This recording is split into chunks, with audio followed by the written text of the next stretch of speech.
So I, Munish Gupta, lecturer in economics, welcome you all in this webinar on the topic, which sounds very interesting and is probably a new one. It is economic analysis of law. To know more about its nature and understand the relevance of the topic, we have with us a prominent practicing lawyer, Advocate Nonu Kheda. He is a designated partner of Legal Hinge LLP, which is a reputed pan-India law firm and has contested many cases before Supreme Court of India, J&K High Court, besides Punjab and Haryana High Court, National Company Law Tribunal, Chandigarh, National Company Law Appellate, Delhi, etc. So now I welcome you, Mr. Nonu Kheda, for Pleasure. this webinar. And now, without wasting time, let's know more about this topic, that is economic analysis of law, directly from Mr. Kheda, who has done a remarkable research on this topic. So my first question to you, sir, is how is economics related to law, and what is the meaning of economic analysis of law? All right. So far as this economic analysis of law or the law and economics is concerned, let me tell you that the acquisition of the knowledge of economy through reading, writing, investigation, practice, whatsoever, it cannot be fulfilled without one of its most important prerequisite, which is in the form of the understanding of the law of the land. And I will not hesitate to say that the same thing applies vice versa also, right? Because the deep Okay. understanding of law is also incomplete without the study of economics. Now you will say, how? So let me tell you that every legislation is in fact somewhere akin to economics. And there are some legislations which I would say are cloudlessly related to the production, distribution, and consumption of goods and services, and even the flow of wealth. So it is all about economics. In fact, the secret of the success of an economist also lies in his knowledge of law and jurisprudence. And of course, I would say vice versa. And you also asked about economic analysis of law. In simple words, I will simply say that economic analysis of law means the application of various theories of economics to the analysis of law, right? Fine. Now my second question, there are some legislations related to production, consumption, and distribution of goods and services, as you said, and even the Yeah. flow of wealth. How? Well, in fact, it is the law of the land which carves out the economic system of the nation, whether it is capitalist, socialist, communist, or mixed whatsoever. And even the performance of the particular economy, which the economist assess from the factors like GDP, green GDP, per capita income, etc., that all depends upon the law of the land, and nobody can deny this, right? Because it is ultimately the law of the land, the rules, regulations, policies, which determine all these things. Okay. So, as a professional lawyer and a jurist, can you tell us whether there are some specific laws that are related to economics?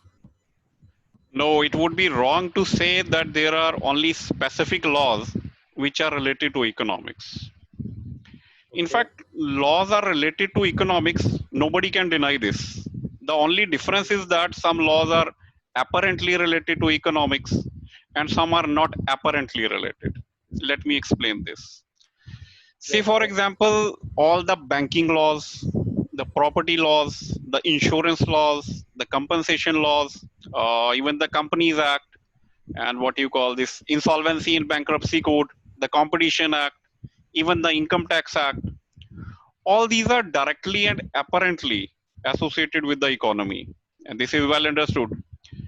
But there are some legislations which are not apparently related to economy. like the criminal law, Indian Penal Code, Criminal Procedure Code, civil laws like Civil Procedure Code, municipal laws, more or less, all these laws are also related to economy and they do have a considerable impact over it. Okay, fine. So far as financial laws, as you referred, are concerned, that's fine. We understand it well that they are deeply associated with economics. But how the criminal laws are associated with the economy of a country? I knew you will definitely ask this question. Let me tell you, I'll give you a simple example which will clear how the criminal law is associated with the science of economics. You see, the Indian Penal Code, which prescribes different punishment for different offenses, basically provides three kind of punishments, which you know are the fine, the imprisonment, and the death penalty, right? Now, Right. so far as the fine is concerned, it is a financial penalty and hence associated with the economics. Nobody can deny this. And even not only I am saying this, a very famous economist, you must be knowing him as you are from economics background, Gary Becker. He has Yeah. also published a paper on crime and punishment, and he has Okay. associated it to the economics. Right. You said fine has economic consequences. Well Correct. accepted. This is, clearly accepted and understood as well. But what about imprisonment? Has it got something to do with the economics? Absolutely, absolutely, absolutely. Let me tell you. See, the quantum of punishment, the quantum of imprisonment, right, Yes. prescribed for various offenses is directly related to economics. Now you say how? Because there is some cost of keeping an accused or the convicted person in jail, and it is very huge. If we go by the prison statistics in India, it can be Right. well understood from the report of NCRB, what you say, National Crime Record Bureau, on prison statics. I was Okay. reading it. It was for the year 2018-19, and Mhm. as per which the total budget of all the prisons in the country is more than 6,000 crore rupees, right?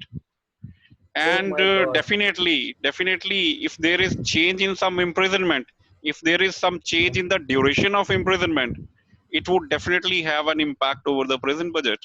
So this is how the Okay. imprisonment is also related to simple economics. Fine, fine, fine. Understood. Got.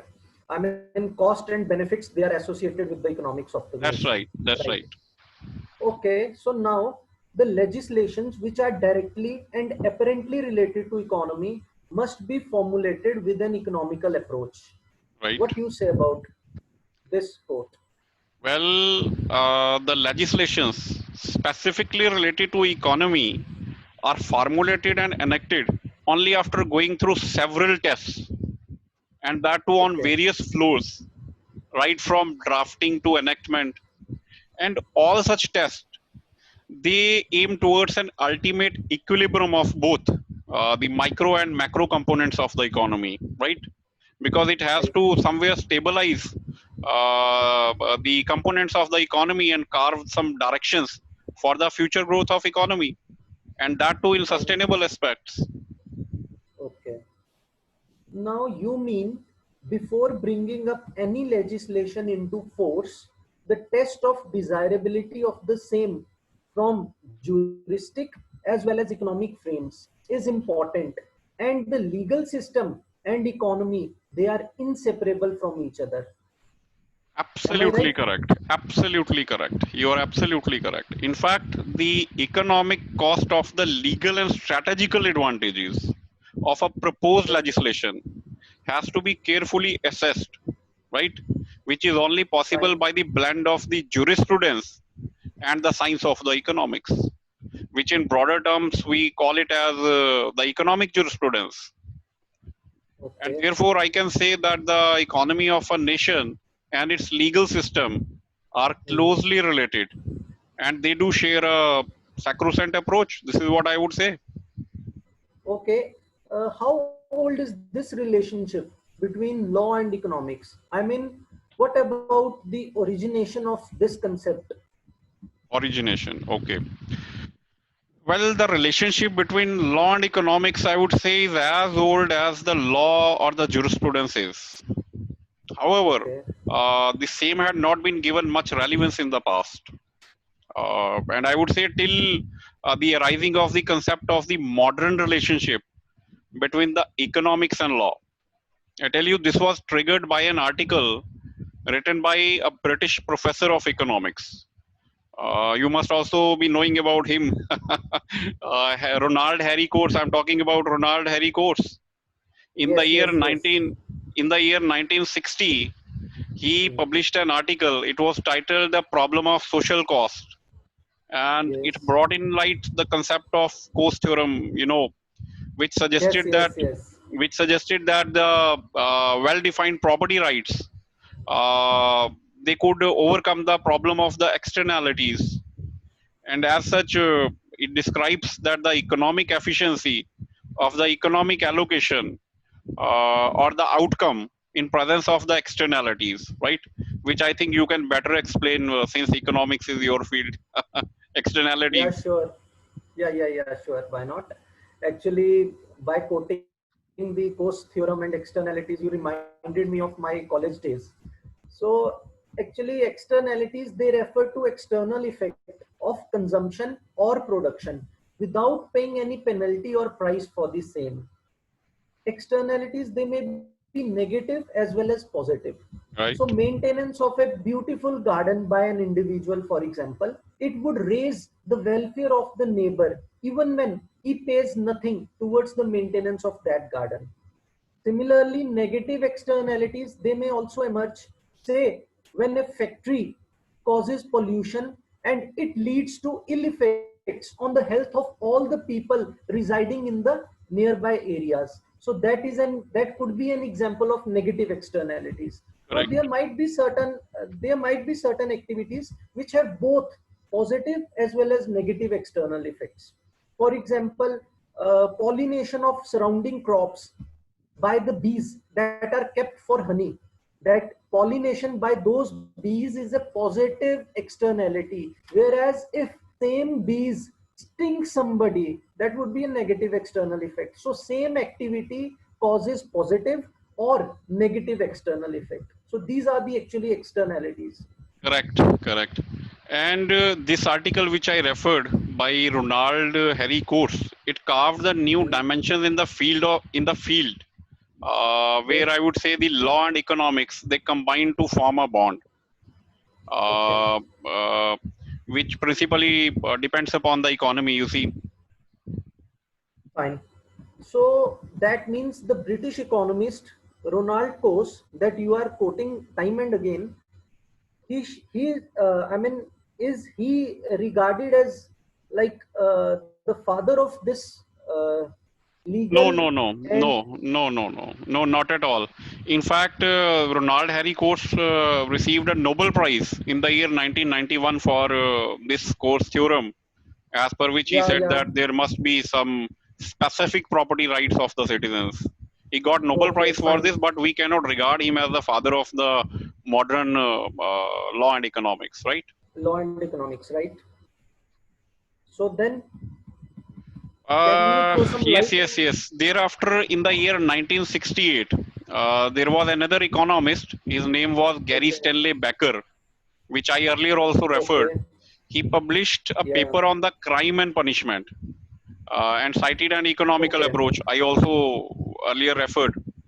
He emphasized that the criminals commit crime when it appears to okay, them that in current set of opportunities, the benefit of crime is outweighing the cost of all the possible adverse results, right?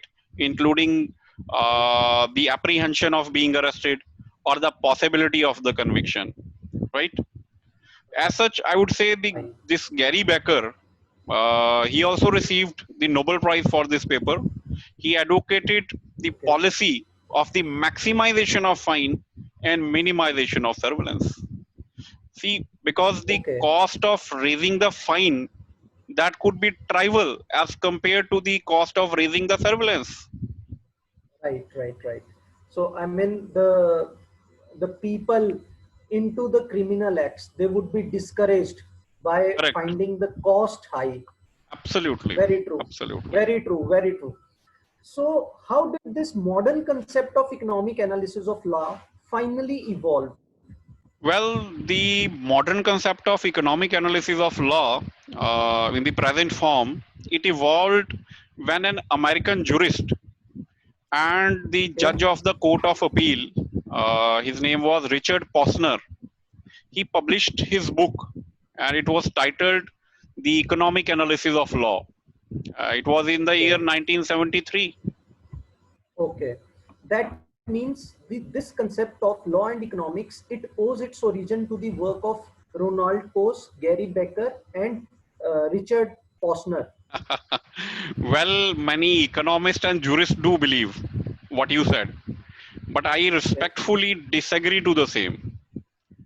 And I Okay. believe that the concept of the relationship between law and economics can be said to be fountained from Adam Smith, which you know is regarded as the father of economics. He was a Hmm. Scottish economist and he wrote a Fine. book titled An Inquiry into the Nature and Causes of the Wealth of the Nation. It's very famous, commonly known as the Nature and Causes of the Wealth of the Nations, right? Yeah. Its first edition, I think it was published in the year somewhere 1776. And who Yeah. can Right. forget the great Jeremy Bentham? He Okay. was a Yeah. English philosopher, jurist, and economist Yes. also. And he Yeah. was the first one to advocate the complete utilitarian code of law Concept. based upon the Absolutely. welfare Absolutely. economics, welfare Yes. economics, and that too Yes. in way back in the 18th century. Fine. Actually, he is considered as a utilitarian economist, Jeremy Absolutely, Bentham. absolutely. He was the one And who had first of all recommended for the complete codification of the law, and that too based upon the okay, welfare economics. okay, that's fine. That's fine. Okay. So now tell me how far the Indian judiciary has recognized the economic analysis of law. Well, the relevance of the economic analysis of law has also been recognized by the Supreme Court of India.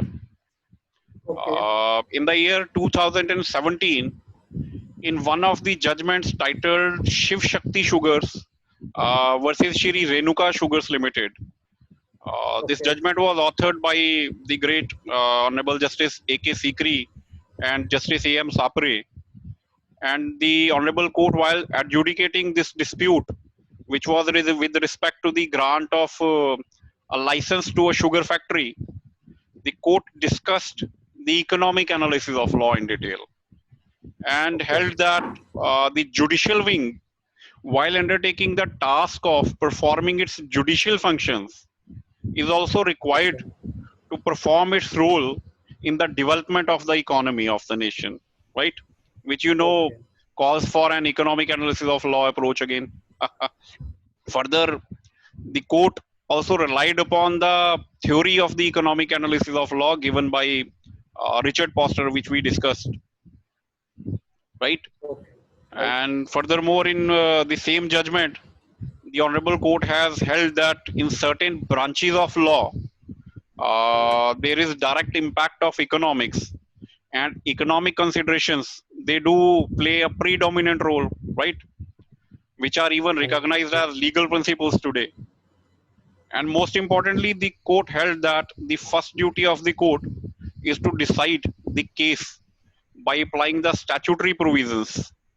But Okay. while interpreting the particular provision, the economic impact of the decision, wherever warranted, has to be kept in mind.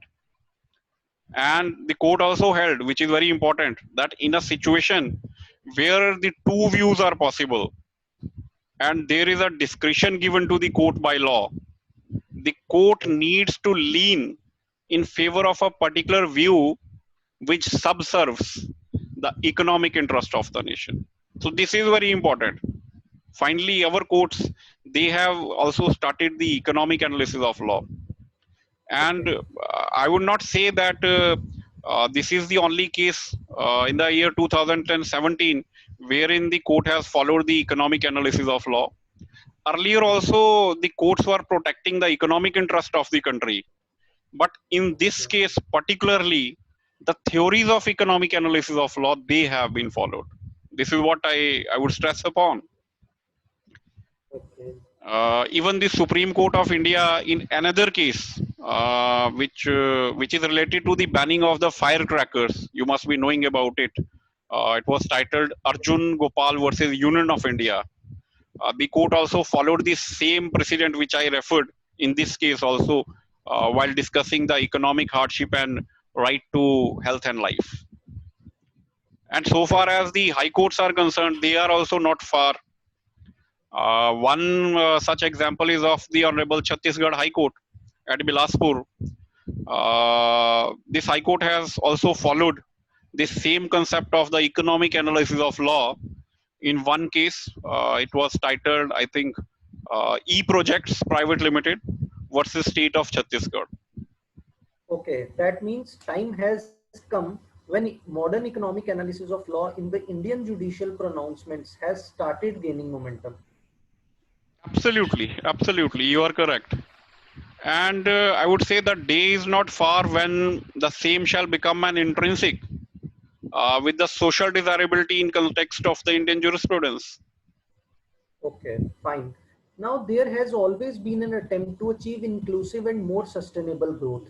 When we talk of planning objectives in India, so there has always been an attempt to achieve inclusive and more sustainable growth. And an efficient judiciary in India is obviously required. But don't you think that the Indian judiciary is quite slow? Well, it's a very tough question, see.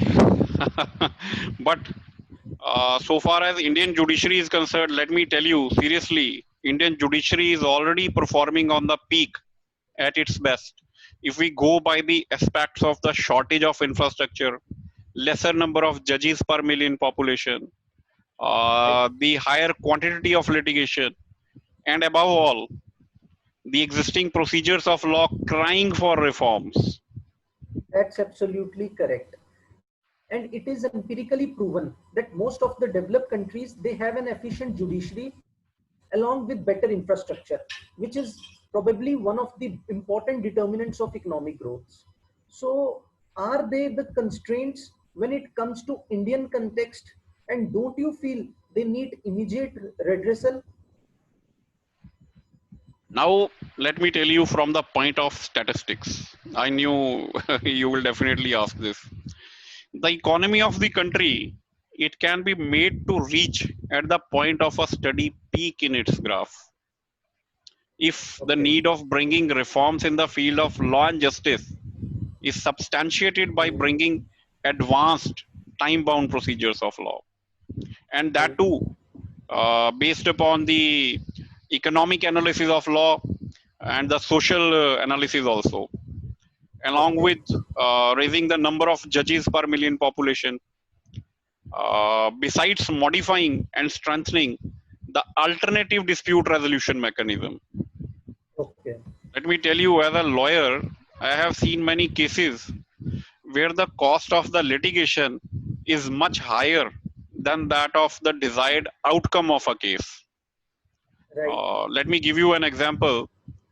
If there is a dispute regarding the recovery of small amount of money, Okay. then there may be a condition where the cost of litigation is Hmm. higher than that of the amount to be recovered, which Yeah, really absolutely correct. defeats the economic interest as well as the interest as well as the ends of the justice.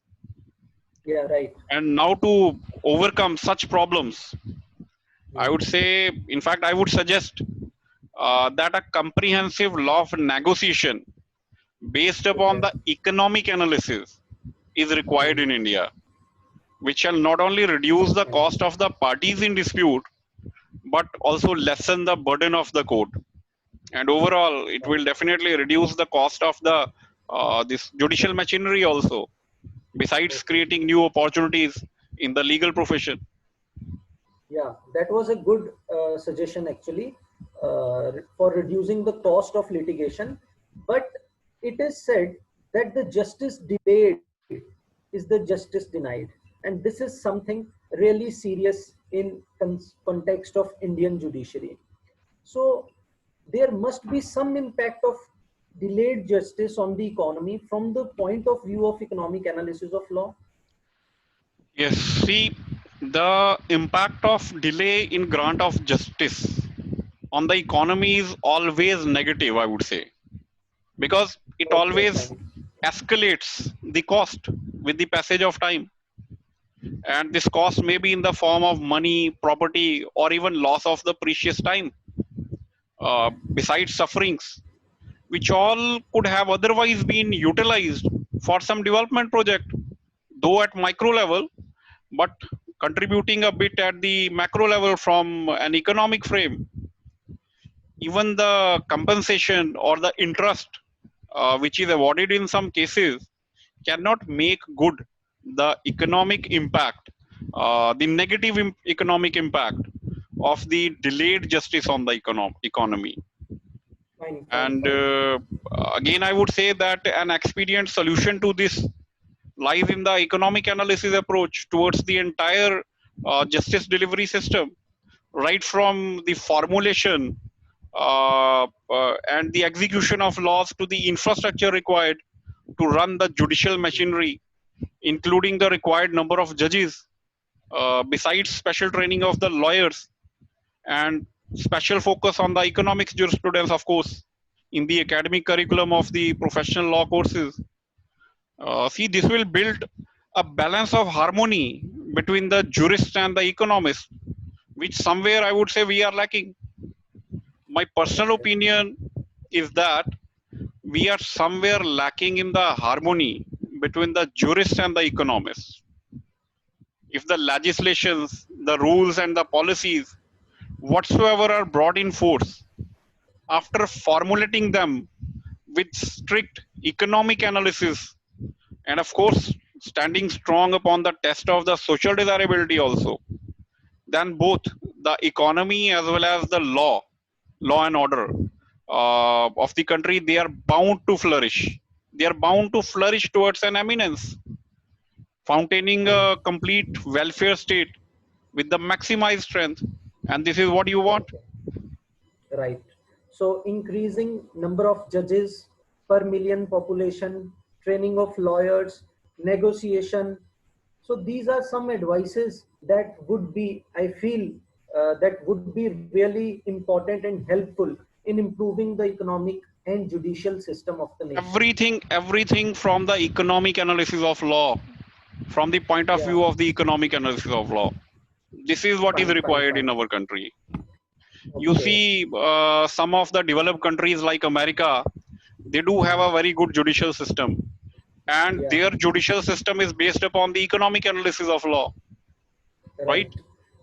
So this webinar was an attempt to promote the understanding of the same economic analysis of law and to bring more harmony between jurists and economists so that there can be a better understanding of law and economics amongst us, because the law and the policies that affect the economy and its functioning, they are very much related, they are very much important aspect.